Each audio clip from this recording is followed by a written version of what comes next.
নমস্কার, আমি বিউটি, তোমাদের প্রিয় ভালোবাসার মানুষ। আশা করছি তোমরা সকলে খুব ভালো আছো।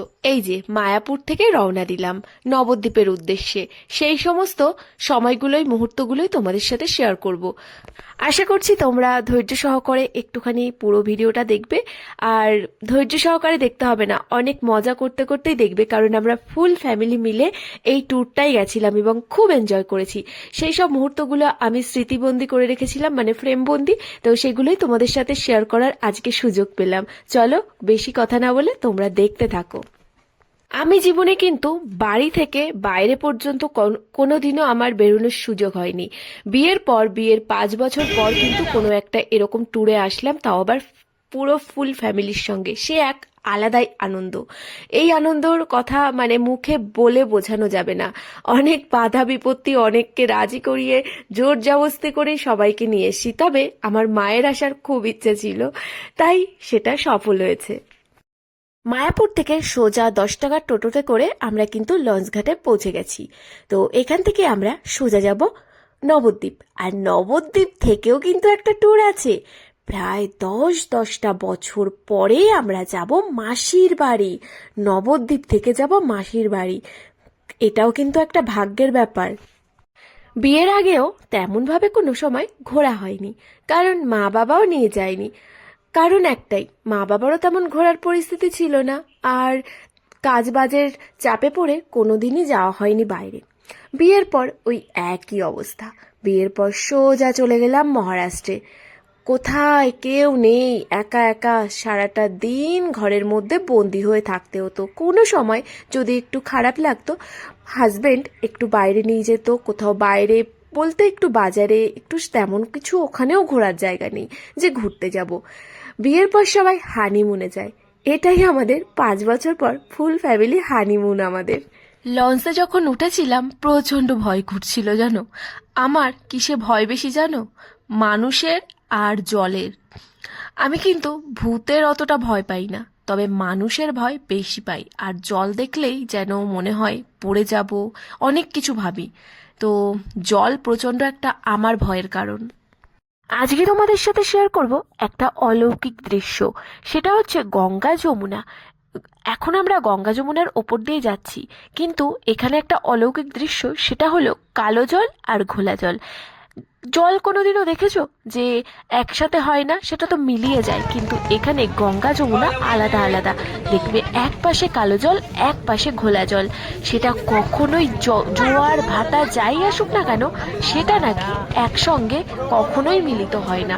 সেটাই আজকে আমি নিজের চোখে দেখব এবং তোমাদেরকেও সাক্ষী করাবো।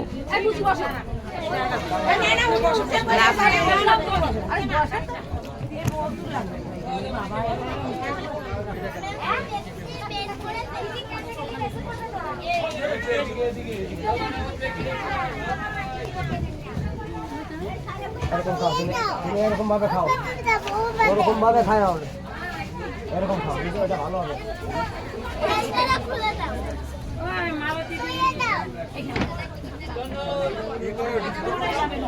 দুটো করে দিচ্ছি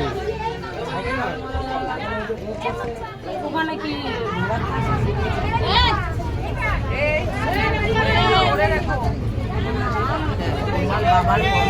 লঞ্চে উঠে গেছি আর প্রচন্ড গরম জানো, তেমন রোদ্দুর।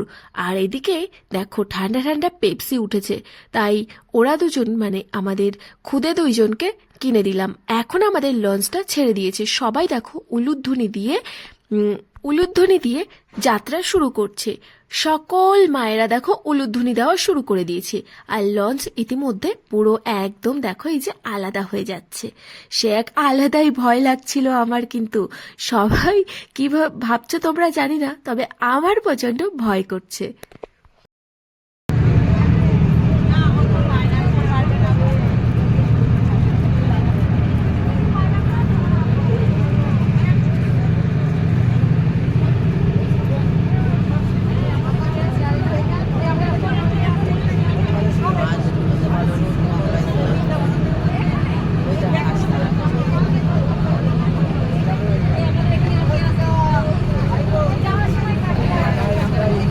করছো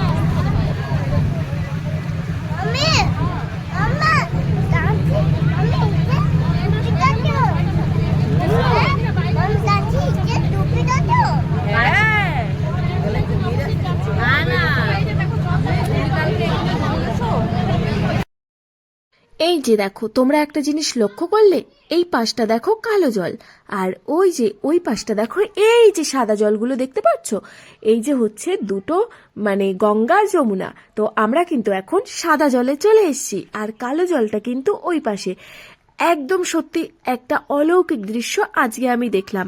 সবার মুখে মুখে এতদিন শুনে এসেছি, কিন্তু আজকে সেটা পুরো নিজের চোখে দেখলাম এবং নিজের সাক্ষী হলাম, তোমাদেরকেও সাক্ষী করলাম।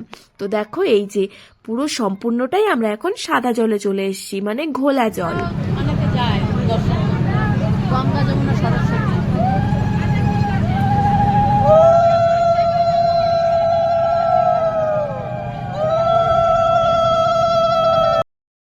এই যে দেখো, আমরা নবদ্বীপের ঘাটে প্রায় চলেই এসেছি, আর একটুখানি আছে।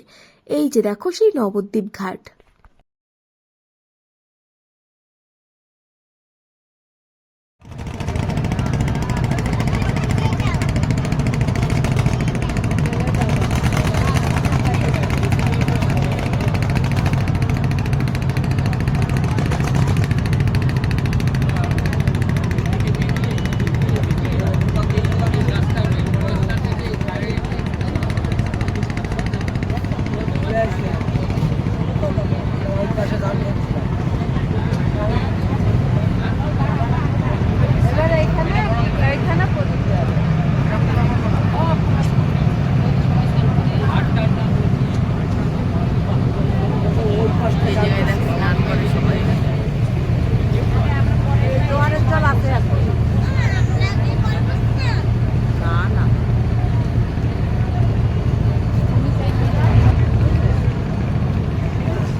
যারা বেশি হলো তারা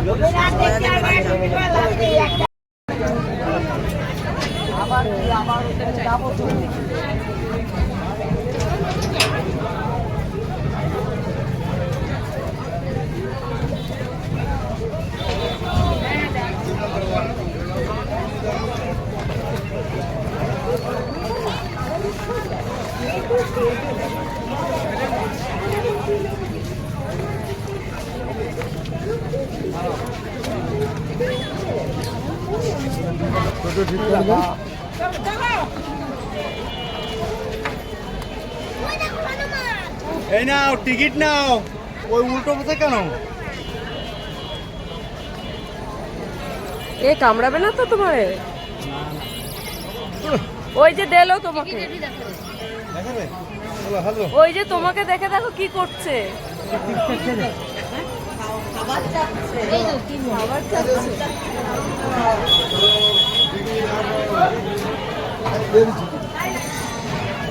ওই দেখ কি নেবে না চিরঞ্জিত, দাঁড়াও।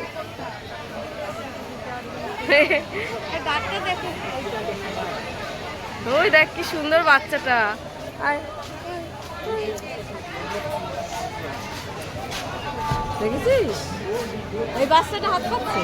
না না, ওই পাশে একটা ওর মার কোলে ছিল, আর আমাদের এখানে কামড়াতে আসে, মারতে আসে আমাদের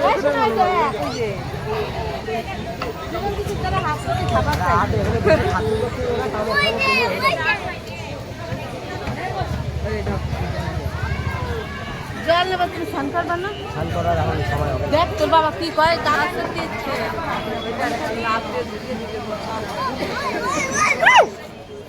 ব্যাগ খোঁজে ওরা। খাবার খাওয়াতে নেই খাবার।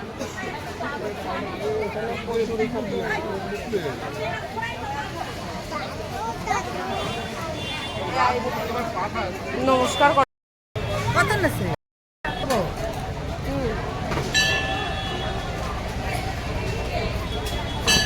দাও দাও দাও দাও,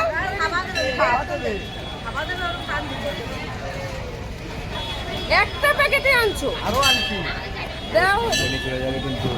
আমার লক্ষ্য দেখো। হ্যাঁ, এই তো আমার সোনার হাত ধরে এসে না, তুমি একটা দাও, ছবি তুলি। আমি ধরে থাকি, নয় নিয়ে যেতে পারে।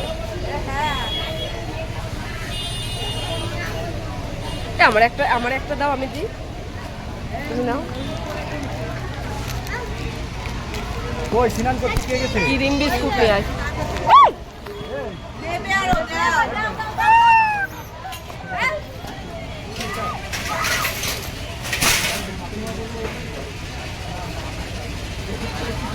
এই যে তো তুমি এবার নাও, তুমি এবার নাও, তোমার কাছে আসো, আমি ভিডিওটা করি।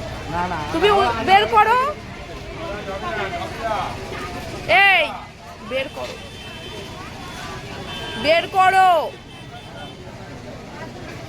এই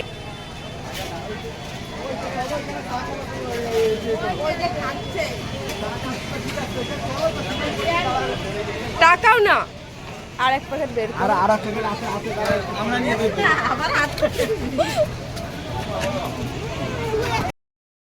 নবদ্বীপ গঙ্গার ঘাটে দেখো কত হনুমান বজরংবলীগুলো সবার কাছ থেকে ফল নেওয়ার চেষ্টা করছে। কেউ কিন্তু এখানে কিছু হাতে নিয়ে আসতে পারে না। ওনার পেছন পেছন দেখো, এই যে পিয়ারা দেখেছে, ওনার পেছন পেছন যেতেই হবে। এখানে গঙ্গার ঘাটে অনেকে নিজের বাবা মায়ের মানে কাজবাজ করছে। তারপর দেখো আমার বাবা আর মা যাচ্ছে স্নান করতে, গঙ্গা স্নান করতে। আমরা করব না, তবে মা আর বাবা গেছে গঙ্গা স্নান করতে, আর আমরা কিন্তু এখান থেকে গঙ্গা জল নিয়ে যাব।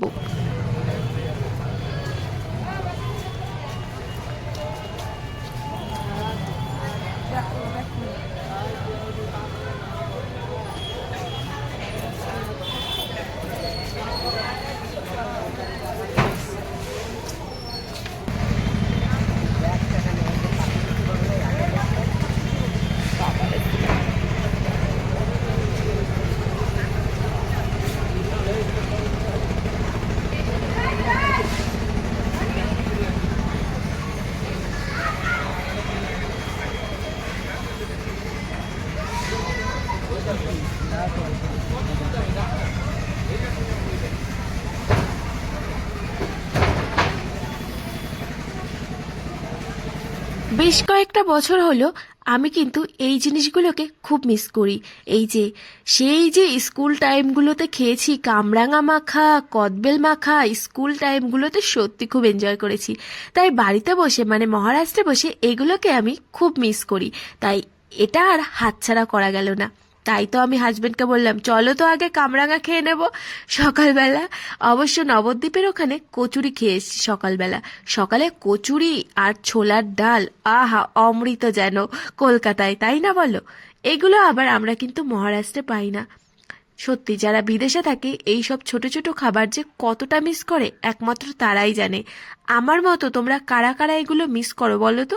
এই দেখো আমাদের হয়ে গেছে, 30 টাকা নিয়েছে। দেখো এই যে কামরাঙা, আহা কি সুন্দর, মানে এত ভালো লেগেছিল না, কি বলবো তোমাদের। চলো এবার যাওয়া যাক মাসির বাড়ির উদ্দেশ্যে।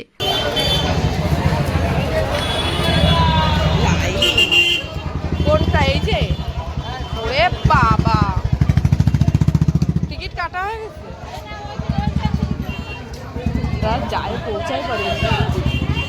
এই তো আজকে তুই হাট হ্যাঁ, ওই তো জানতে হবে। এটা হচ্ছে যাবে ওইখান থেকে কৃষ্ণনগরে, তারপরে ওই টোটোই করে।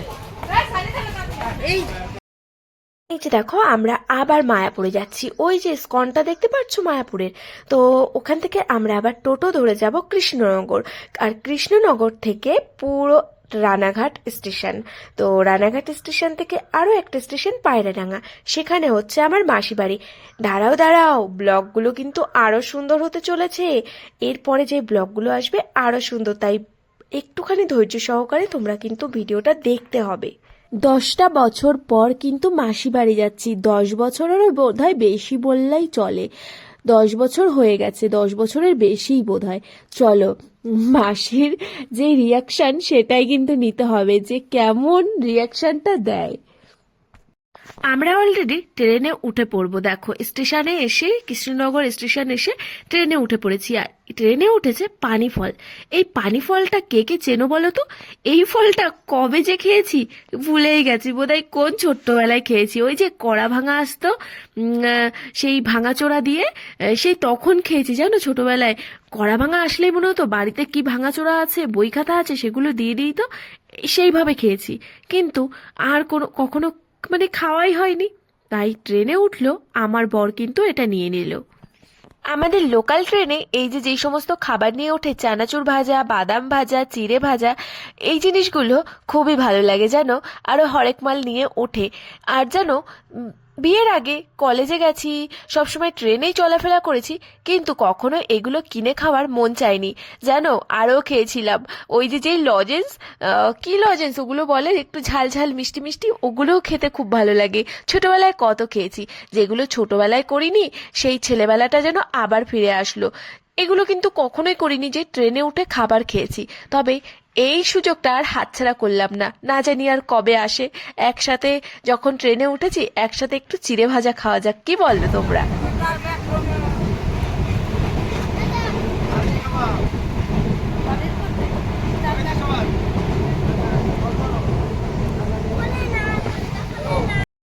বন্ধুরা এই যে দেখো পায়রাডাঙ্গা স্টেশনে চলে এসেছি। এবার আমাদের নাবার পালা। আর এখান থেকে 5 মিনিটের রাস্তা আমার মাসি বাড়ি। টোটো ধরে একদম 10 বছর পর আমরা ফ্যামিলি পুরো যাচ্ছি মাসির বাড়ি। মাসি তো অনেক রাগ করে ও বাড়িতে যাই না বলে, তো এবার দেখো আমরা সবাই মিলে, সে এক আলাদাই আনন্দ। চলো বন্ধুরা আজকের মতো তবে আসি। এই দাঁড়াও দাঁড়াও, আরো সুন্দর সুন্দর ব্লগ আসতে চলেছে, তার জন্য চ্যানেলটা সাবস্ক্রাইব করে রাখতে হবে। আর যারা প্রথম থেকে শেষ পর্যন্ত আমাকে সঙ্গ দিয়েছো, অনেক ভালোবাসা। আর ভগবানের কাছে বলি তোমরা যেন খুব ভালো থেকো। জয় শ্রীকৃষ্ণ। রাধে রাধে রাধে রাধে।